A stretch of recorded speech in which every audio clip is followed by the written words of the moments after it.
Auzubillahiminash-shaytanir-rajeem. Bismillahir-rahmanir-rahim. Starting in the name of Allah, who is the most merciful, kind and grateful.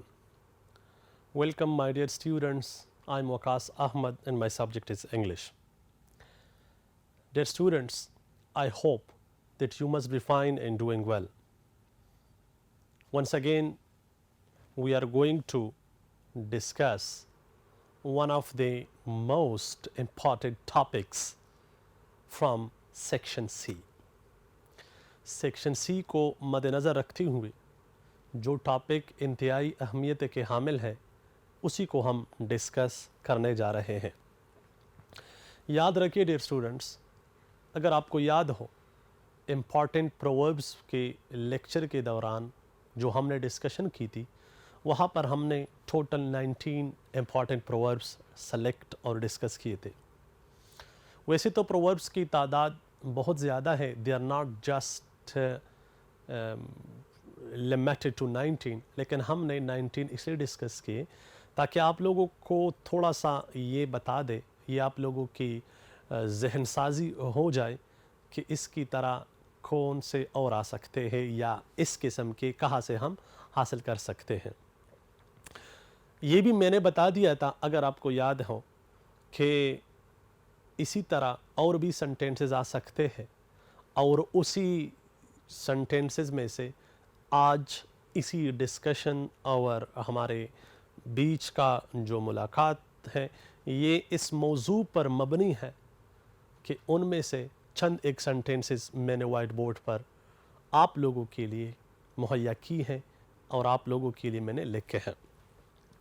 Dear students, ये जो sentences होंगे ये important sentences होंगे। In these sentences will be called general sentences. ये tenses से भी ताल्लुक़ रख सकते हैं, ये एडियम्स भी हो सकते हैं, and you will feel that ये तो बहुत इंतहाई आसान है, कई से भी इसका चुनाव हो सकता है।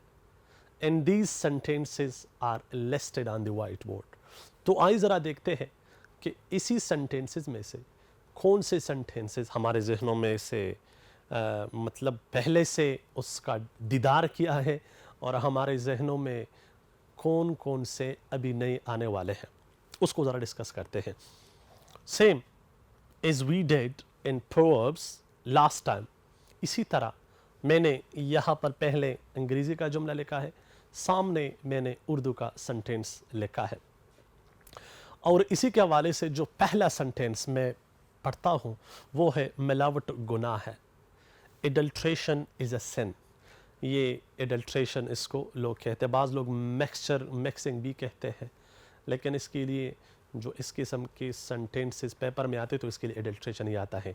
याद रखो ये कौन से सवाल का हिस्सा है, ये सेक्शन सी के क्वेश्चन नंबर 1 के पार्ट नंबर 2 के जो अनसीन सेंटेंसेस होते हैं ये उसी के हिस्से में आते हैं। मिलावट गुनाह है, adulteration is a sin. Next sentence क्या है, ये सड़क कहा जाती है। इसको दो तरीकों से हम लिख सकते हैं। नंबर फर्स्ट ये है where this road leads to, इस तरह भी लिखी जा सकती है, और दूसरा तरीका ये है where does this road lead to. अगर हमने सिंपल प्रेजेंट या प्रेजेंट इंडेफिनिट का स्ट्रक्चर अप्लाई करना है और क्वेश्चन वाला, तो उसको हमने मद्देनज़र रखना है। अगर आप लोगों ने सिंपल सादा लिखना है then you will go to the same pattern. Clear? Next, तुम्हारी घड़ी में क्या वक्त है। अक्सर ये भी कॉमन सेंटेंस है और ये प्रीपोजिशन की कम्बिनेशन की वजह से थोड़ा सा हम इसको कंफ्यूजिंग स्टाइल में दीदार करते हैं, और ये इस तरह है what is your time by your watch. बाज़ लोग इसको इस तरह भी कहते हैं जो गलत है, what is your time in your watch, ठीक नहीं है। ग्रामर में प्रीपोजिशन का जो कम्बिनेशन है ये उसी के मुताबिक ही हमने इस्तेमाल किया है। नेक्स्ट सेंटेंस, सेंटेंस नंबर 4, आज मतला अबर आलूद है। हवा, फ़िज़ा, माहौल, आसमान पर बादलों का तस्करा है, तो क्या है, इट इज़ क्लाउडी टुडे। वैसे तो ये मतला अबर आलूद ये नए अल्फाज हमारे जहनों में अभी घुसने वाले हैं, लेकिन इसके लिए मैंने सिंपल क्या लिखा है, क्लाउडी का ही लफ्ज़ लिखा है। और ये क्लाउडी का लफ्ज़ मैंने क्यों लिखा है, क्योंकि क्लाउड जब भी हो वहाँ पर फ़िज़ा साफ़ ना हो। साफ़ नहीं होने का मतलब ये है कि there is something wrong. Clear? मतलब कुछ गड़बड़ ही है, अबरआलूद है। नेक्स्ट, वो मेरा जानी दुश्मन है। He is my mortar enemy. जान लेवा है। वो मुझे देख कर ही मुझे हड़प करने वाला है, मुझे इस दुनिया से ले जाने वाला है। मेरे पीछे वो लगा है ताकि वो मेरे जान ले सके। तो ये चंद एक सेंटेंसेस इस बोर्ड पर जो हमने डिस्कस किए, इसी के ग्रुप के साथ मुसलसल जुड़ी हुई बाकी और भी सेंटेंसेस हैं। आइए ज़रा देखते हैं कि बाकी बोर्ड पर इस जैसे सेंटेंसेस कौन से हैं और इसके मतलब क्या है। आइए ज़रा देखते हैं और चलते हैं नेक्स्ट बोर्ड की तरफ।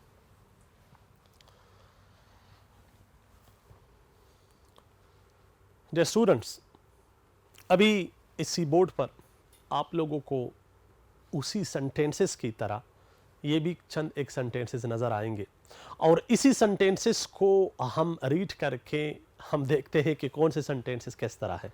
सबसे पहला सेंटेंस जो इस वाइट बोर्ड पर है, सेंटेंस नंबर 6, मैंने उसको टाइटल दिया है और वो क्या है? वो मेरा हमनाम है। हमनाम एक जैसे नाम, for example Ali Ali, Wali Wali, Kashif Kashif etcetera, Raza Raza, ये एक जैसे नाम। तो यहाँ पर अंग्रेज़ी इसको एक किस्म का वो मुहावरतन स्टाइल देकर यहाँ पर क्या है? He is my name sec. Name सेक से मुराद है एक जैसे टाइटल वाले नेम या एक जैसे नाम रखने वाले शख्सियात। नेक्स्ट सेंटेंस क्या है? सच कड़वा होता है। Truth is better. प्रोवर्ब में हमने डिस्कस किया था कि सच ये सांझ को आंच नहीं, ट्रुथ इज एवरग्रीन। सच की गोयाई हमेशा ही सहारा और हमेशा ही पावरफुल और हमेशा ही एक राह निकालने वाला ही एक आला और एक ज़रिया होता है। यहाँ पर उसको हमने थोड़ा सा चेंज किया है। किसी के सामने हकीकत दिखाने से उसका जो दुनिया में जो इज़्ज़त लोगों के सामने बना है, वो कहते कि यार ये ना कहो। और अक्सर आप लोगों ने शायद फिल्म में और ड्रामों में और किस्से कहानों में सुना होगा कि जब विलन हकीकत पर उतर आकर वो थोड़ा सा रोता है, या उसके जो एक्टर होता है, रियल हीरो होते हैं, उसके आसपास जो लोग होते हैं, उसकी जब कारनामे सामने आते हैं तो वो कुछ और सोचता है। क्यों? क्योंकि सच की गोयाई हमेशा मुश्किल होती है, उसको सुनना और उसको समझना। नेक्स्ट क्या है? मैं हमेशा बड़ों का एहतराम करता हूँ। This is very simple sentence. I always respect the elders. और ये होना भी चाहिए। बड़ों का यहाँ पर एहतराम करना, छोटों पर शफ़क़त करना, उलमा का इज़्ज़त करना, उसके महफ़िलों में बैठना, ये इंसान की दीन और दुनियावी दोनों फ़ायदा है। इंसान को सीखने का मौका मिलकर उसकी जो building of characters of physique है वो ज़्यादा डेकोरेट होता है। नेक्स्ट क्या है? यहाँ पर जहेज़ एक समाजी बुराई है। दिस वर्ड इज़ जहेज़। क्लियर? जहेज़ एक समाजी बुराई है। Dowry is a social evil. जहेज़ किस तरह समाजी बुराई है? सपोज़ एक बंदे ने शादी की और निकाह पढ़ाते वक़्त और सुनते वक़्त उन्होंने जो निकाह था उससे इकरारनामे में ये उसने हलफ उठाया कि मैं इसको इतने मरले प्लाट, इतने नकदी, ये गाड़ी दूंगा। अगर ये खुदा ना ख्वास्ता ये बीवी जाना चाहती है और इससे चंद एक साल बाद इसके साथ रहना नहीं पसंद करती, तो अभी इस शौहर का हक है कि जो वादे उन्होंने किए थे ये उसको दे दे। लेकिन कौन देता है? That's a very critical issue. क्यों देंगे? हमारे जहनों में ये आता है। वैसे भी ये जाने वाली है और वो जाने, और इसका ज़िंदगी मैं कभी नहीं दूंगा। क्लियर? ये समाजी मसला है और लोगों ने इस पर बाकी लोगों की जानें भी ली हैं। लोगों ने बाकी ज़िंदगियों का वीरान एक जंगल भी बनाया है।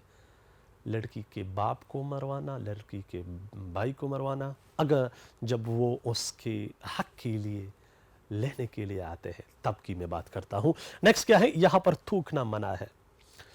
स्पैटिंग इज़ प्रोहिबिटेड हियर, थूकना।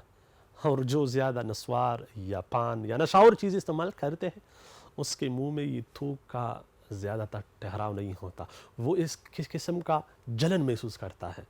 और ये ख़ासकर ये दो जो मैंने बता दिए, नस्वार और ये जो मैंने बता दिए पान, दोनों ही इंतहाई नशावर चीज़ों में से। और ये रोड है, अगर आपको याद है वो lesson drug abuse in youth of Pakistan, वहाँ पर you will come to know कि चंद एक चीज़ों का जिक्र किया गया है जो इंतहाई नुकसानदेह है। नेक्स्ट, वो बाल बाल बच गया, वो इंच में बच गया, वो मरने को करीब था लेकिन वो बच गया। He had a narrow escape, इंतहाई slightly he was protected.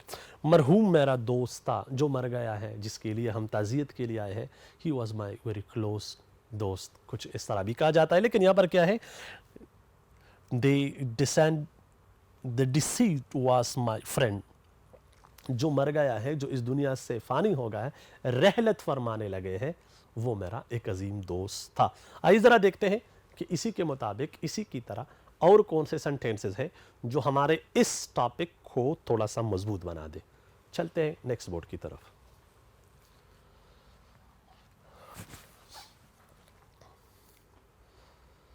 Dear students, इसी टॉपिक का आखिरी हिस्सा, और वो भी जनरल सेंटेंसेस के हवाले से, ज़रा देखते हैं कि इसी बोर्ड पर कौन से सेंटेंसेस मौजूद है और उसकी मीनिंग्स और मतलब क्या है।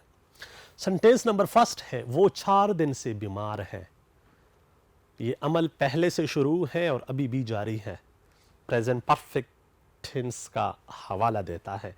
He has been ill for 4 days, situation है, कंडीशन है। नेक्स्ट, ये शारा आम नहीं है।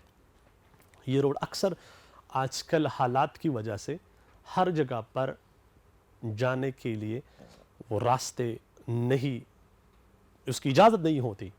कहीं पर कांटातार, कहीं पर कंटेनर, कहीं पर बैरियर, कहीं पर आर्मी पुलिस, और कहते कि ये शारा आम नहीं। तो इसके लिए क्या है, it is not a थॉरोफेयर। Clear, ये इस तरह, this is a kind of idiomatic sentence, और इसको इसी तरह ही सीखना चाहिए। नेक्स्ट क्या है, वो वादे का पक्का है। ही इज़ ट्रू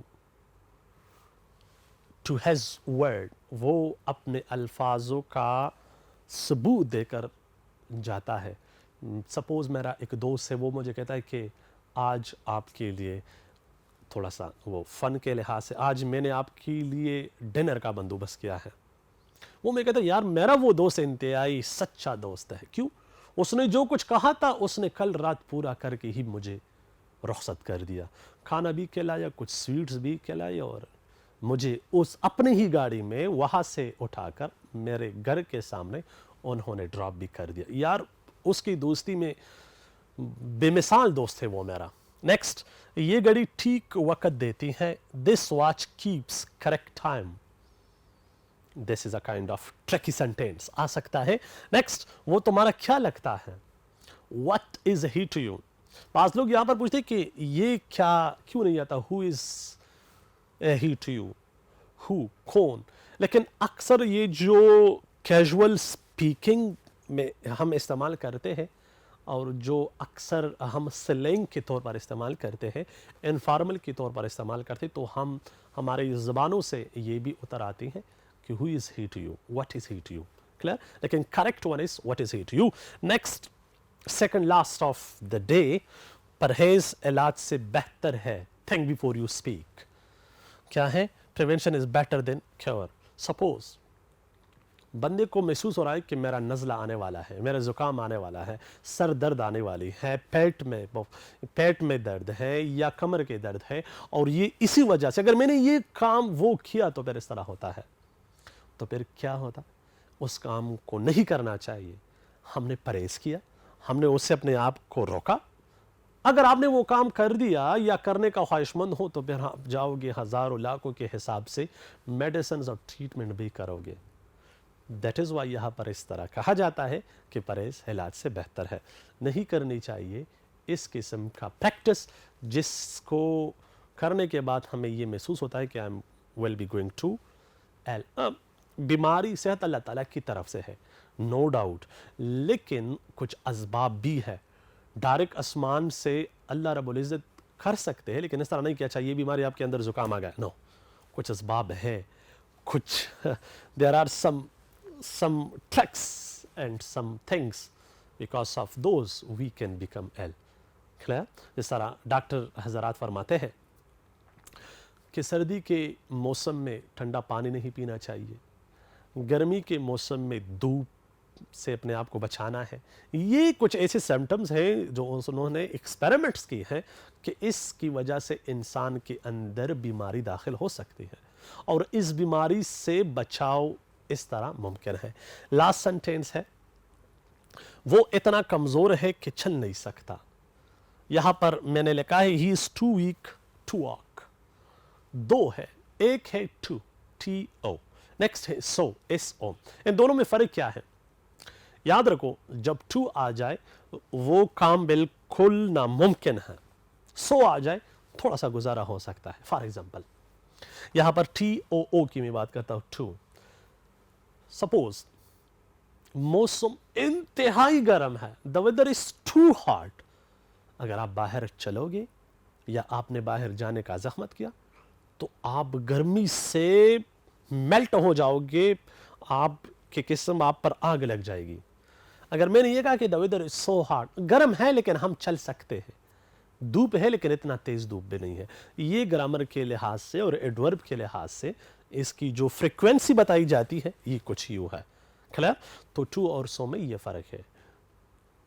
आज के डिस्कशन के हवाले से ये काफ़ी है, इस पर ज़रा प्रैक्टिस करो और इंशाल्लाह पेपर में इस सेंटेंसेस से कम एक या दो तो आना चाहिए और आएंगे भी, लेकिन ये ज़रूरी नहीं है, इसके साथ और भी है। आपको भी चाहिए कि इससे रिलेटेड जितने भी सेंटेंसेस आपके सामने आते हैं उसको ज़रा रीड करो, प्रैक्टिस करो और आप लोगों का ये जो सवाल है question number first section C part number 2 unseen sentences you will be able to solve. जहाँ पर भी हो खुश रहो, अपना बहुत ख्याल रखिए। अल्लाह हाफिज़।